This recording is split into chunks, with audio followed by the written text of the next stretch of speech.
to this appointment now. This is a club on the way up. It's in Glasgow. My second team. Yeah, do you know my second team, huh? Celtic reserves. Hey, you're not in the hydro now, John. This is not the Oval Hydro. You don't have to play to the crowd. I'm only joking. I know you are. We know you are, John. It's fantastic. Yeah. Did you enjoy last night? It was unbelievable. That night last night will honestly stay with me for a very long time. It was an amazing evening. Walking onto that stage with those two great players that we played together, scored so many goals together. Chris Sutton and Henrik. We did 45 minutes first of all with Graham Hunter, who was a fantastic host, and then the other lads, then Martin O'Neill, our manager, and then a lot of the other guys, then Jackie McNamara, Alan Thompson, Lubo Moravchik, a lot of the guys were there, and it was just very special. It was 10,000 supporters there, and they were great as well, in terms of, but just being on that stage. I do quite a bit of the after dinner stuff and sportsman's lunches, but probably it's normally in front of 150 drunk, people in a social club and that's the team from here in the Rhondda Valleys. But to go out there for 10 in front of 10,000 people. Is that what it was? 10,000. And did you miss the name of Henrik Larsson? Did he come on and speak? Henrik was brilliant. But listen, Henrik's only got to say hello, and the crowd just go absolutely mental. He was such a magnificent player, the king of kings.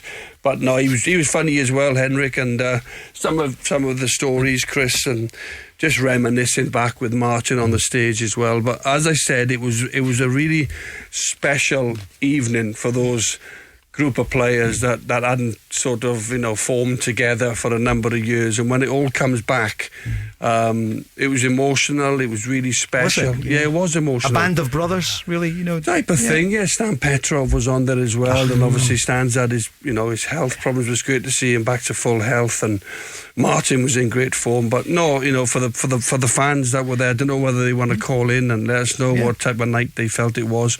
The supporters, but it really was an amazing night last night. I thoroughly enjoyed it. Greg?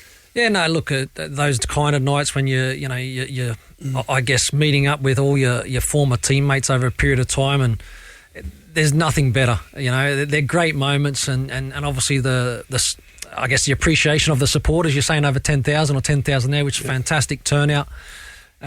Shows how much you guys were appreciated at the football club, John. And like I said, I think it's wonderful that you get that opportunity to catch up with the lads, a few beers. Yeah. Did Henrik ever talk about my tackle? No, that come up in conversation. Not quite. About your tackle? Maybe next time. Oh. Right, okay.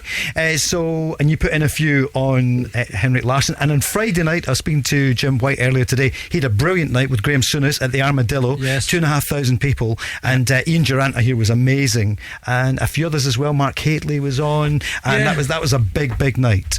Yeah, and again, like I said, you see a few of them. I think Big Mark's come out with a book recently. I think so has Alan Thompson. So you're seeing a lot of bits and pieces coming out. But that's great to see, to see them all out there, and the stories that they've got, Paul. There's some wonderful stories and some great experiences.